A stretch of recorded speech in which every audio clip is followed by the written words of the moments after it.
Hello, friends, and welcome back to another episode of Mark My Brain. It's been a while.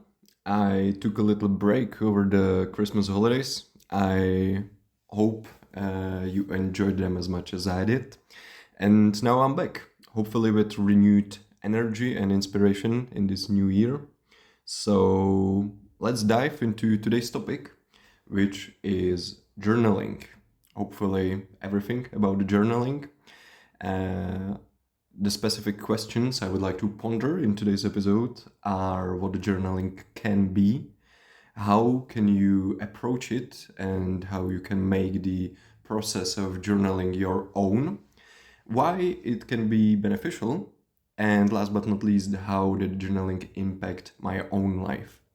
Again, as usual, I will try to combine more objective facts and truths with my own experience. So we'll see how that goes. Okay, so journaling. The basic of journaling is that you are writing something in a journal.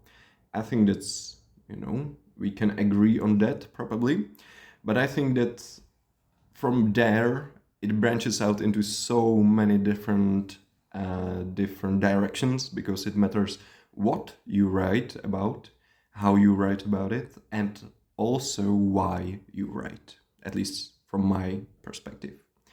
I think that journaling can take on many forms and can have many goals. For example, you have your daily journaling, making a report of the day, summarizing everything, what happened, how your day went, etc.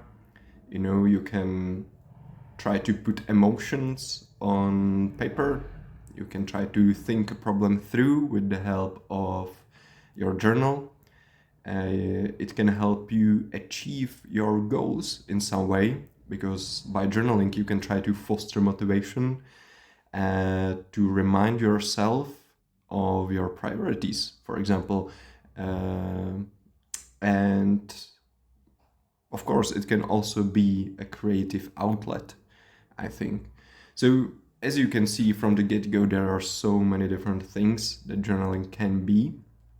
And I would say that basically it's up to you how you choose to approach it because I really think that journaling is a personal process, something that you make your own, and there then you can find all the benefits. And especially nowadays, with all the different tools and materials online, offline, you can really personalize the process of writing a journal. It doesn't have to be dull, it doesn't have to be boring, it doesn't have to be a chore, you know. I really believe that everybody can find something for themselves there. Uh, but I think that often when people hear the word journaling, they automatically connect it to the most basic form of that activity that they know maybe from high school.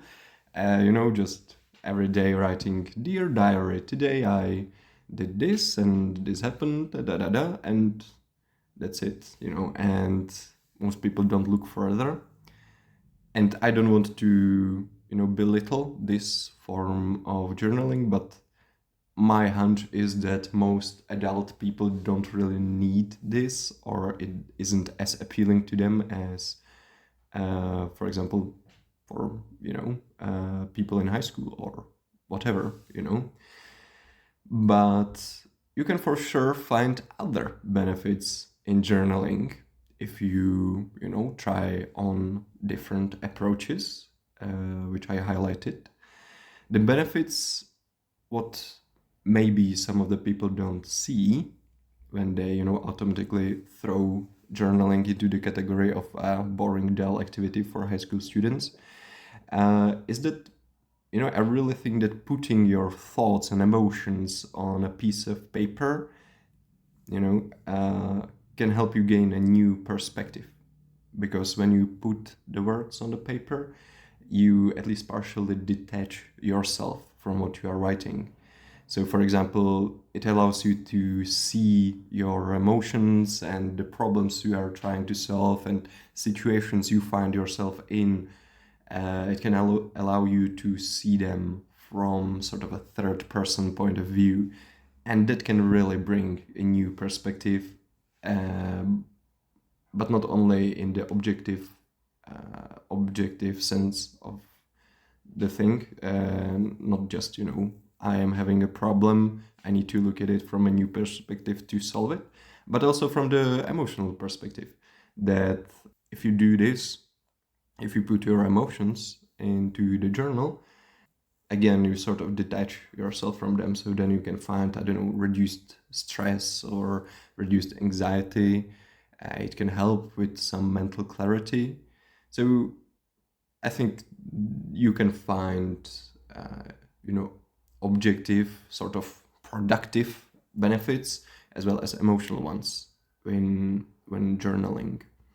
Not only have I found that journaling lessens the emotional impact of the things I write about, but it usually can also truly help me solve them, the problems, the situations.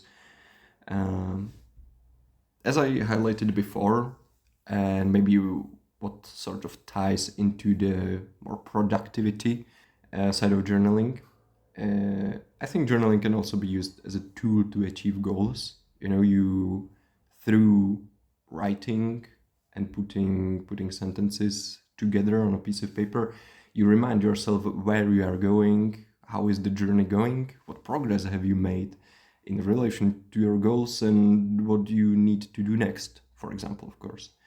Again, this can, I feel, offer sometimes a new perspective. But also, especially with goals, I have found that if you write it down, it sort of binds you, and you are then more compelled to actually do the things you set out to do, because you write it down and was written is set. So, I don't know, maybe it can help you find motivation. And what I really love about journaling is that it is sort of, I would call it a quiet activity. In today's world full of distractions competing for your attention, it allows you to sort of breathe without pressure and brings peace to the fast pace we are used to living our lives in. Uh, Maybe in that sense, it's sort of similar to reading or meditation. So yeah, that's also another aspect of journaling I really like. So so far we have highlighted, several approaches how you can approach journaling. That you can have very different goals when you sit down with pen and paper. Uh, the forms, the goals can be different, and from that also derive the benefits that you can find in it. I really think that the main benefit that usually comes with the journaling, no matter the form, is the new perspective sort of thing, which I think can happen on an emotional as well as productivity objective level of things. And yeah, this activity can also offer a sort of change of pace in your everyday life, a moment to relax perhaps. Now I would like to tell you a little bit about my own journey with journaling, and see if we can perhaps draw some tips and tricks from that. So I started journaling during my teenage years when I first became interested in the whole self-development sphere or topic. And back then I didn't know too much about what I was doing. I just, I just heard that, journaling, it's good for you. It increases productivity. So I was like, yeah, I'm gonna try it. But because I didn't know what I really was doing, so I reverted to the original thought, or what I thought journaling was, just, summarizing the day. The form I talked about, like dear diary, today I did this, this, this.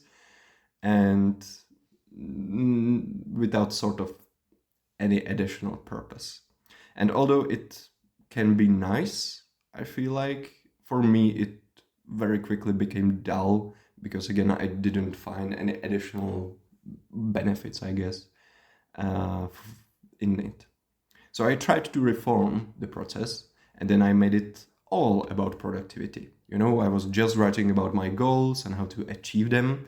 And this gave my journaling a more specific purpose, which was something I liked before. And that was very nice. I enjoyed it for a while.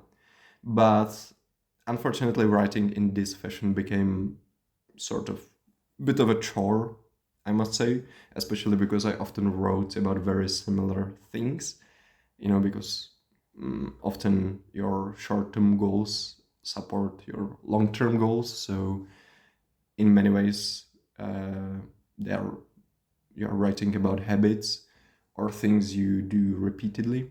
And again, that after a while, I thought or felt like it lost a purpose, maybe. So I stopped for a while, didn't know what else to do, but journaling was still in the back of my mind, and I eventually wanted to get back to it. And then the opportunity arose after I finished reading Marcus Aurelius's Meditations, which I personally think is a brilliant book that not only gave me inspiration, but also much food for thought, and I recommend anybody to read it. But regarding the process of journaling, what interested me a lot was the way Marcus wrote, which is in a second person. So all the entries, sort of took form as if you were giving an advice or scolding, sometimes, a good friend. And I really like this approach, so of course I had to try it for myself. I also began writing not only about my goals, but also about difficult situations I might have been in and problems as well. And all of that in the second person. And this has worked for me very, very well. And now for a very long time. And I find that I sort of found myself in it. I could say maybe. I feel that it gives me exactly what I want from journaling. My entries have some purpose. I write about what happened in my life, so it's always relevant, but I am not tied to strictly one topic, for example, goals or just what happened in that day. I sort of loosened this grip and it doesn't feel like a chore anymore. Yeah. And in the future, I would like to focus maybe more on positive things in my life when journaling, not only the problems, because I think that can often happen that you remember about journaling only when you are going through something, maybe, or you have some problem you want to solve, or you want to get something of your mind, which is usually something heavier, maybe negative a bit. So that's when you open the journal. But I would really like to make it more balanced experience in this regard. And I've actually recently experimented with gratitude journaling. And although it felt a bit strange from the beginning, it's actually pretty lovely. So maybe you can try that as well. So yeah, I think you can experiment with the form, the content, and of course the time, or schedule, when or how often you write. I remember when I began writing, I really made it like a daily habit, but now I don't really have a strict schedule. I think I write like once every week, maybe 2 weeks. Sometimes I make a summary of something or what happened. Sometimes I write about one little specific thing. And for me, because I like things to be a bit more dynamic and flexible, that works very well. So again, don't be afraid to experiment with anything about when it comes to journaling. I really think that you should make journaling your own. I have tried to emphasize this point during this episode. So I'm telling you again, try to make journaling your own. Try to transform the process into something that you first enjoy doing, but also maybe something that is beneficial to you. Try things out. Don't be afraid to experiment or change things once in a while. And at the same time, don't be afraid to take inspiration from others. Sorry, journaling is not a competition, so allow yourself to learn from others. Try different approaches, maybe something you see online or hear about when talking about it. Just it's not a competition. Just again, try things out. So at the end, journaling is a very personal process. You are usually putting your thoughts and emotions on display, even if you aren't planning on showing your journal to anyone. Sometimes that can still be almost scary, I would say. But I believe that because of that, it can also be very liberating and, as we discussed, beneficial in many ways. Ultimately, it's up to you. So if you take anything from this episode, give journaling a consideration and maybe directly try it out if you haven't. You might be surprised with what you find during the process.